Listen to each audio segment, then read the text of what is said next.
All right, so this Draghi report, the future of European competitiveness. You weren't kidding. This thing's dense. Dense is an understatement. Yeah, but that's why we love getting into it with you. You always find the good stuff. Well, and this one is packed. I mean, it's supposed to be about the EU's big plan to what dominate the global economy. Which is interesting enough on its own, right? Oh, absolutely. But the stuff that's kind of hidden between the lines about South America, like, whoa. Yeah, and Argentina in particular, right? Especially Argentina. Buckle up, because if Draghi's predictions are even halfway right, some serious shockwaves are about to hit. Okay, so let's break it down then. What's the headline here? What's Draghi so worried about? Well, he calls it a triple threat facing Europe. And the first one is kind of surprising when you first hear it.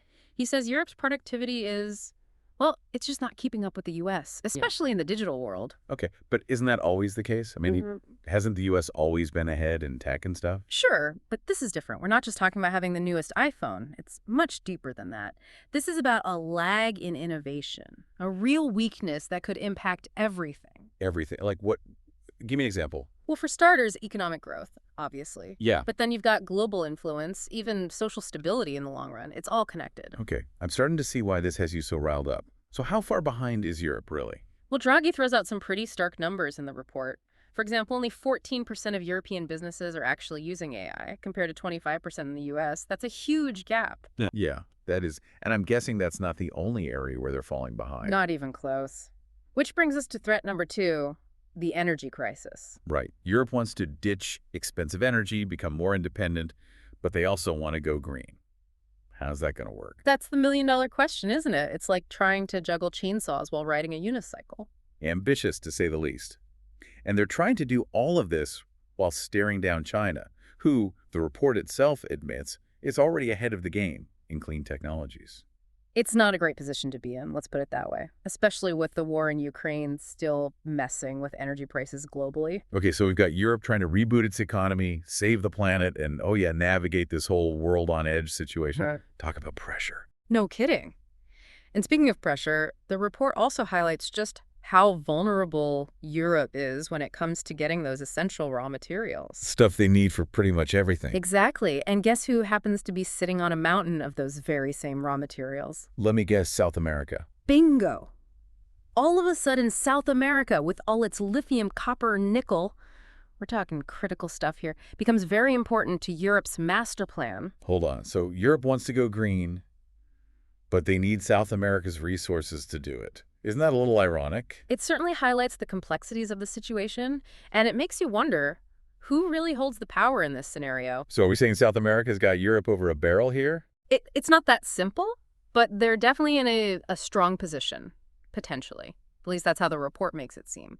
But here's the funny thing. For a document that's all about, global competition and the future of power, it barely mentions South America directly. It's like they're this afterthought, almost. Almost, like they're this giant question mark in the EU's grand plan.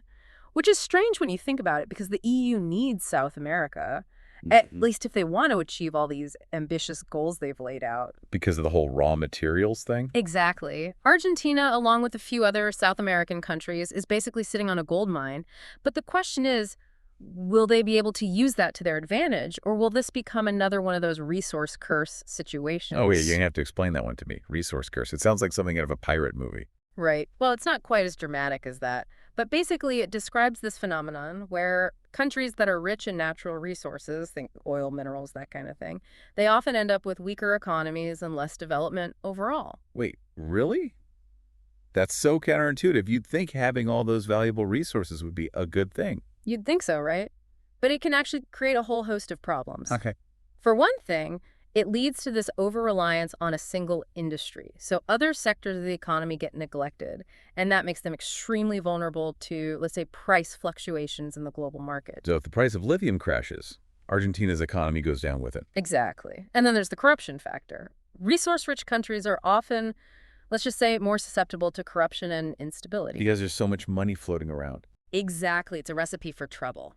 Which brings us back to our original question. How does South America and Argentina in particular avoid falling into this trap? Right, because they've got all these resources that Europe desperately needs, but they don't want to get stuck in that cycle of dependency. So what's the solution? What does Draghi suggest? Well, he hints at a few things. For example, he talks a lot about the EU's Global Gateway Initiative, Mm. which is basically their big investment program, and a lot of that money, surprise, surprise, is earmarked for South America. Okay. But I'm guessing it's not all altruistic. There's got to be a catch. Right, Yeah. but there's always a catch. Yeah. The EU is selling this whole thing as a win-win. They get access to the raw materials they need, and South America gets much-needed funding for infrastructure and development projects. It's good on paper. But the report also stresses that these investments need to align with the EU's strategic interests, whatever that means. Yeah, strategic interests. That's code for something. Yeah. So what does it actually mean? Give me an example. Okay. Let's say the EU invests in a massive port project in Argentina, but this port is specifically designed to ship raw materials back to Europe. On the surface, it's all good jobs infrastructure development, Yeah. but what happens down the line? Does Argentina actually retain control over its resources? Can they set their own prices, or do they become completely reliant on the EU as their primary customer? So it's like they're trading one form of dependency for another. Precisely, and that's the tightrope South American nations have to walk. They need to figure out how to leverage their resources strategically, and not just to attract foreign investment, but to actually build a more diversified, more resilient economy in the long run. Easier said than done, I imagine. Especially for a country like Argentina. They've got the resources, sure, but they've also got this history of economic ups and downs. It's like they're stuck in this pattern. That's where I think Draghi's report, as Eurocentric as it may be, offers a really useful framework for understanding Argentina's challenges in particular. He talks about this concept of morphology. Morphology? Uh-huh. Are we talking about biology now, cell structures? Not quite, though it's not a bad analogy. Think of it this way. If a country's institutions are like the skeleton and the economy is like the muscles, then the morphology is how well all of those systems work together. So a healthy morphology means everything's running smoothly. But if it's unhealthy, Then you have what he calls a morphology of backwardness. ouch, not exactly a term of endearment. No, it's not. It means the systems are out of sync, which makes real lasting progress extremely difficult. And when you look at Argentina's history, the economic instability, the political hurdles, the over-reliance on exporting raw materials, it all adds up to a morphology of backwardness. Yeah, so it's not just about having resources. It's about having the right systems in place to actually benefit from them. Which begs the question, can Argentina break free from this pattern? So there is hope for Argentina. There's always hope, but Right. it's not going to be easy. Because they've got to overcome all these, what did you call them, forces of resistance? Yeah, that's what Draghi calls them. And this is where things get really interesting, because he's not talking about some evil genius, Yeah. pulling strings behind the scenes. So no mustache-twirling villains. Not exactly. It's more about, well, it's about understanding who benefits from the status quo, who has the most to lose if Argentina actually gets its act together. Makes sense. So who are these forces of resistance? Are we talking about specific people or...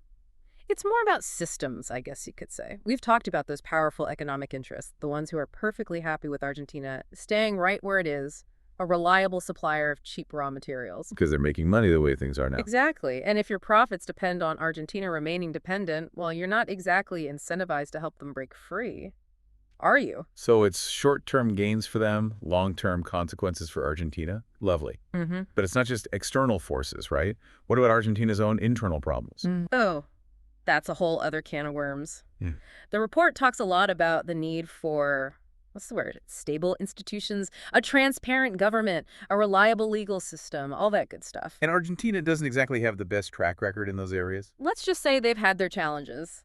And that kind of instability, it creates uncertainty, it scares away investors, it makes it almost impossible to plan for the long term. It's like trying to build a house on a foundation of sand, like you said earlier. Exactly. Yeah. So Argentina has to find a way to tackle those internal issues while also navigating these powerful external forces. It's a tough balancing act, to say the least. So where do they go from here? What's the next step?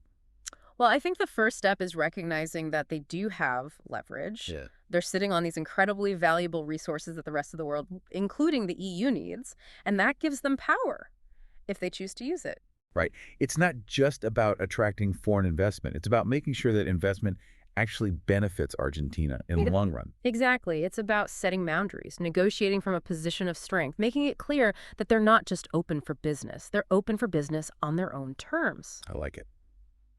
So what would that look like in practice? What kind of deals should Argentina be making? Well, for starters, They need to move away from this over-reliance on exporting raw materials and start focusing on developing their own value-added industries. So instead of just shipping out raw lithium, they're turning it into batteries or something. Yeah, exactly. They need to climb up the value chain, become a hub for innovation, not just extraction. And that means investing in education, in technology, in research and development. They're basically becoming less dependent on the rest of the world and more self-sufficient. Precisely. Because at the end of the day, that's what true sovereignty is all about. It's not about isolation. It's about having the agency to choose your own path. And for Argentina, that path needs to lead towards a future where they're not just, a pile of resources, Yeah. but a thriving, dynamic, innovative economy that can hold its own on the global stage. Well said. So for our listeners out there who are, let's be honest, probably feeling a little overwhelmed by all of this, what's the key takeaway here? What's the one thing you want them to remember? I think the most important thing is to not write Argentina off just yet. They're facing some serious challenges, no doubt about it.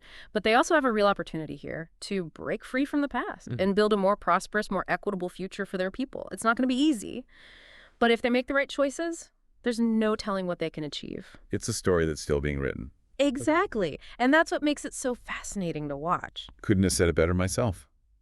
That's all the time we have for today's deep dive. Thanks for listening. And be sure to check back next week for another deep dive into the forces shaping our world.